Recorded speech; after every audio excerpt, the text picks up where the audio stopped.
नमस्ते बहनों, जितिया व्रत की आपको बहुत बहुत शुभकामनाएं। बहनों, मैं आज आपको एक कथा सुनाने जा रही हूँ, जितिया व्रत की कथा। तो यहाँ पे मैं वरियार के वृक्ष के पास बैठी हुई हूँ, वहीं पे मैं कथा सुना रही हूँ। आप भी देखिए वरियार का वृक्ष, और इसकी पूजा सभी लोग करते हैं, आप देख लीजिए।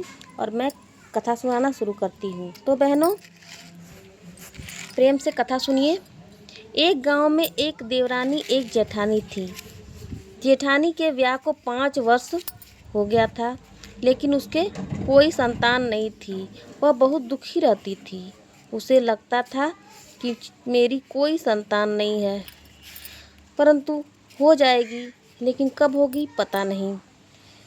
लेकिन जब उसके देवर का ब्याह हुआ तो देवरानी को 1 साल बाद ही एक बेटा हुआ।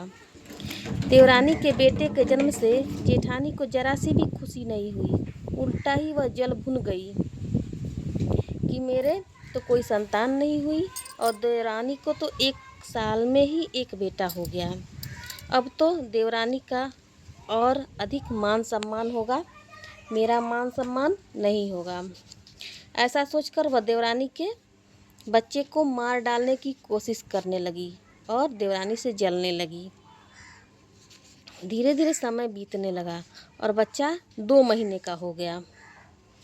2 महीने बाद जब अश्विन मास आया और सप्तमी का दिन आया, तो उसकी सास बोली कि अरे बहू, मैं कल व्रत रहूँगी, तुम जरा रसोई को अच्छे से साफ करके शुद्ध भोजन बिना लहसुन प्याज के बनाना, कोई भी तामसिक भोजन मत बनाना।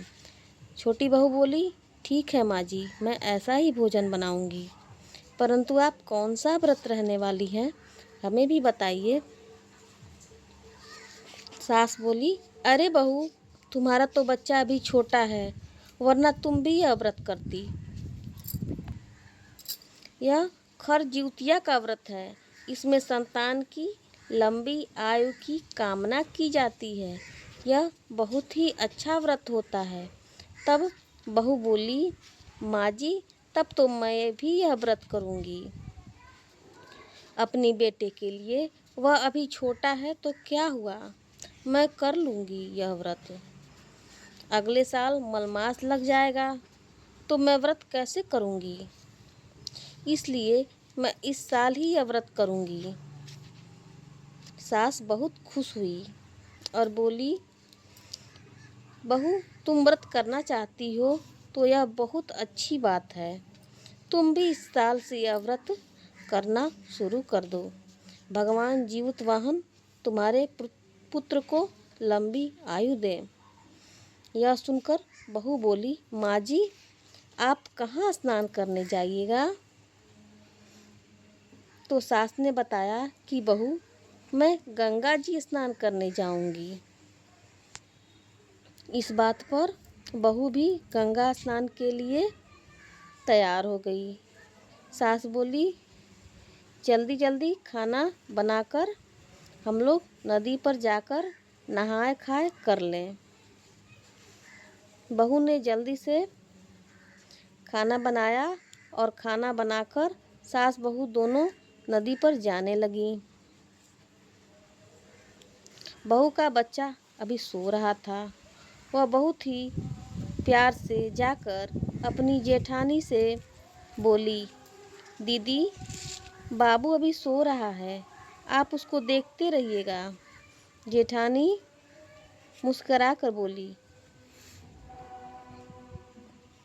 ठीक है, तुम जाओ और आराम से नहा धोकर पूजा पाठ करके लौटना।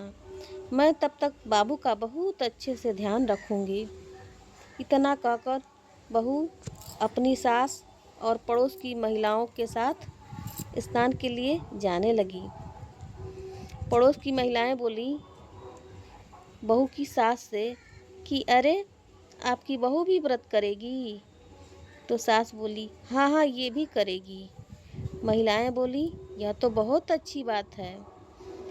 और सभी प्रेम से नदी पर गए। बड़ी प्रेम से जाकर बेचारी बहू ने स्नान इत्यादि की और लोटा में जल लेकर अर्घ भी दी। गंगा के घाट की पूजा भी की और पूजा पाठ करके घर आई। जो भी भोजन बनाकर गई थी, सास बहू जेठानी सब मोल मिलकर भोजन की। शाम हुआ तो शाम को भी बड़े प्रेम से भोजन बनाए और सभी लोग खाए, सरगी भी किए।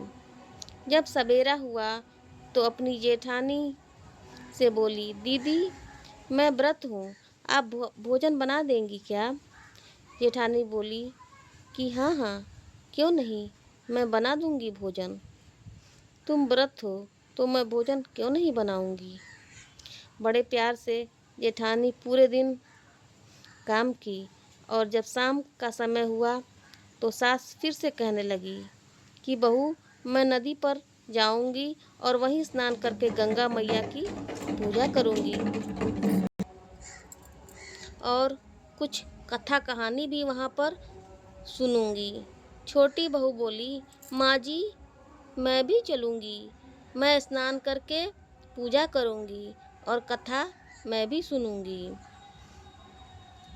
इसके बाद छोटी बहू अपनी जेठानी से बोली कि दीदी मैं भी जा रही हूँ नदी पर और आप बाबू को देखते रहिएगा और रोएगा तो गाय का दूध पिला दीजिएगा।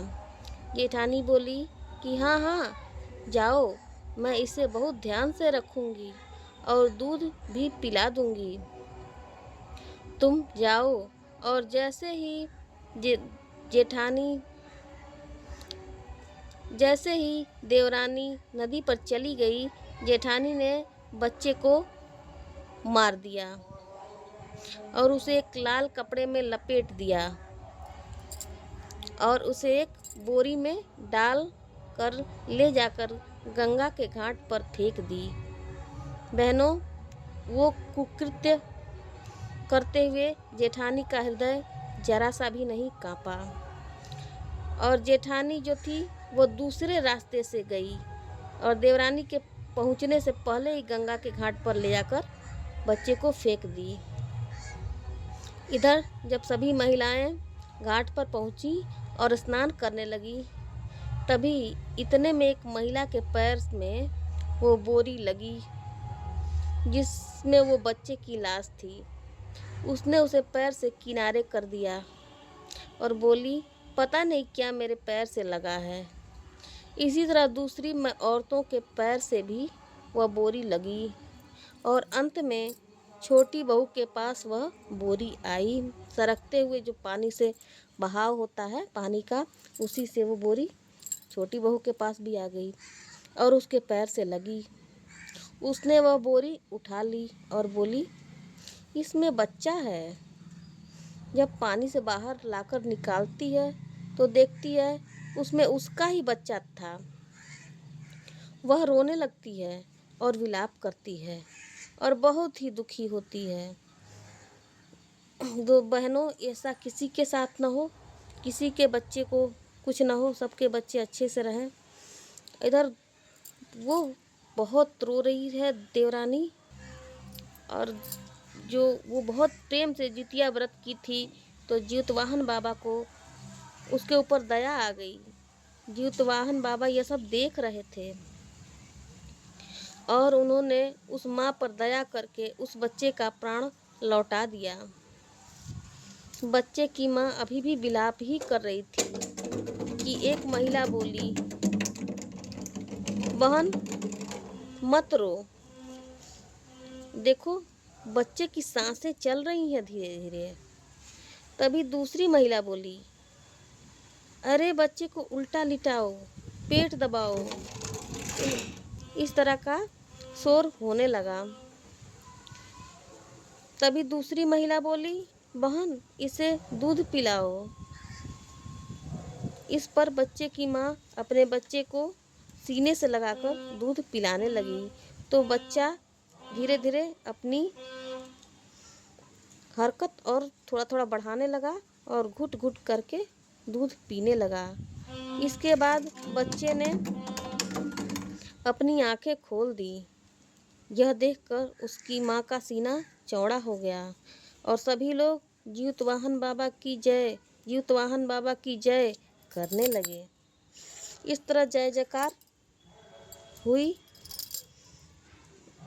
इसके बाद बच्चे की माँ बड़ी प्रेम के साथ और पूजा पाठ की और कथा कहानी इत्यादि जो था सब सुनी और सभी लोग घर की ओर चले। अंधेरा हो चुका था। घर पहुंची तो देखा कि दरवाज़ा घर का अंदर से बंद था।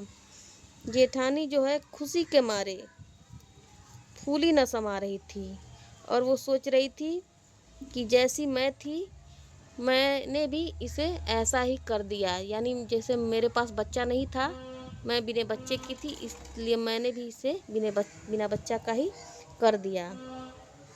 और खुश थी, खुशी में ही वो सो गई और शाम हो चुकी थी। दरवाज़ा अंदर से बंद कर लिया था। सभी लोग दरवाज़ा खुलवाने की कोशिश करने लगे, परंतु जेठानी सो चुकी थी तो उसने दरवाज़ा नहीं खोला। तब तक धीरे धीरे वहाँ पे भीड़ इकट्ठा हो गई।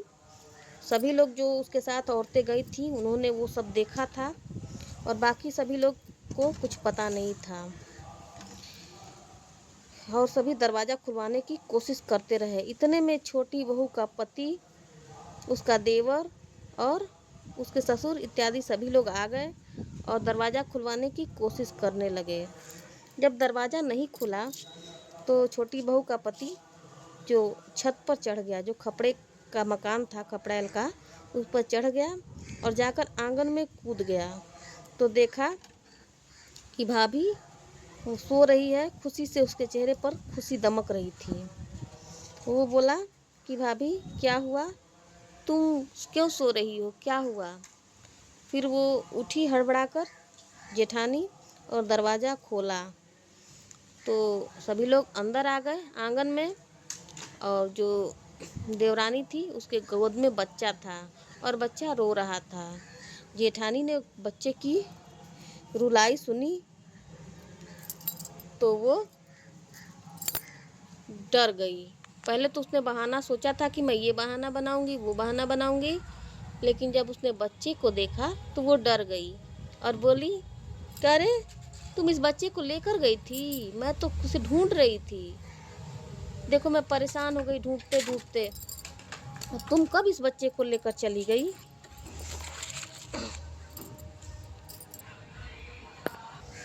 देवरानी ने कहा कि हाँ दीदी, मैंने सोचा कि आप खाना वाना बनाने में परेशान हो जाएंगी, व्यस्त रहेंगी, तो बाबू को संभालने में दिक्कत होगी, इसलिए मैं बाबू को लेकर चली गई। मैं आई थी और बाबू को लेकर चली गई। उसे तो सारी बातें पता थी जेठानी की करतूत, लेकिन उसने किसी से कुछ नहीं कहा। इतने में उसके ससुर और जेठ ने छोटी बहू को बोला कि तुम इतने छोटे बच्चे को लेकर घाट पर क्यों चली गई, यहाँ पर इसे देखने वाली नहीं थी क्या, कि तुम्हारी दीदी उसकी देखभाल करती, तुम क्यों लेकर इसे चली गई। तो बहू बोली, नहीं भैया, मैं इसे लेकर चली गई कि दीदी को कोई परेशानी ना हो, और चुप हो गई। इतना कहकर छोटी बहू, तब सास को देखा नहीं गया, वो तो सारा कुछ जानती थी। सास बोली कि अरे बबुआ, जरा अपनी पत्नी से पूछो कि इसने बच्चे के साथ क्या किया और क्यों ये खुश इतनी थी, क्यों दरवाज़ा बंद करके सो रही थी, सच सच पूछ कर देखो। तब जेठ बोला कि सच सच बताओ क्या बात है। तब जेठानी जो है वो बोली कि मैंने इस बच्चे को मारकर नदी में फेंक दिया था, गंगा जी में फेंक आई थी, क्योंकि इस बच्चे से मुझे बहुत जलन थी। जब यह बच्चे को दूध पिलाती तो मुझे जलन होती, जब यह बच्चे को तेल लगाती तब मुझे जलन होती, जब यह बच्चे को खिलाती और पुचकारती तब मुझे जलन होती। मुझे शादी के 5 साल हो गए, परंतु मुझे कोई संतान नहीं हुई और इसे 1 साल में ही बेटा हो गया, इसलिए मैं मारे जलन के मैंने इस बच्चे को मार दिया और बोरी में बंद करके गंगा जी के घाट पर फेंक आई। यह सुनकर उसका जेठ बहुत क्रोधित हुआ और गणासी उठाकर अपनी पत्नी को काटने चला और उसकी को मार देना चाहता था। सभी लोग ये तमाशा देख रहे थे। अचानक वो जो देवरानी थी वो बीच में आ गई और हाथ जोड़कर अपने जेठ से बोली कि भैया, ये जो मेरी दीदी है, इन्होंने जो भी किया, जो भी कृत्य किया, आप इन्हें क्षमा कर दें, इन्हें माफ़ कर दें, छोड़ दीजिए, मेरी दीदी को छोड़ दीजिए। तो अब जेठ दूर हट गया और जेठानी देवरानी के पाँव पर गिर गई और बोली कि बहन, मैं तुम्हारे बच्चे को मारी और तुम्हें इतना कष्ट दिया, परंतु तुमने मुझे बचाया, तुमने मेरी जान बचाई, तुम बहुत महान हो।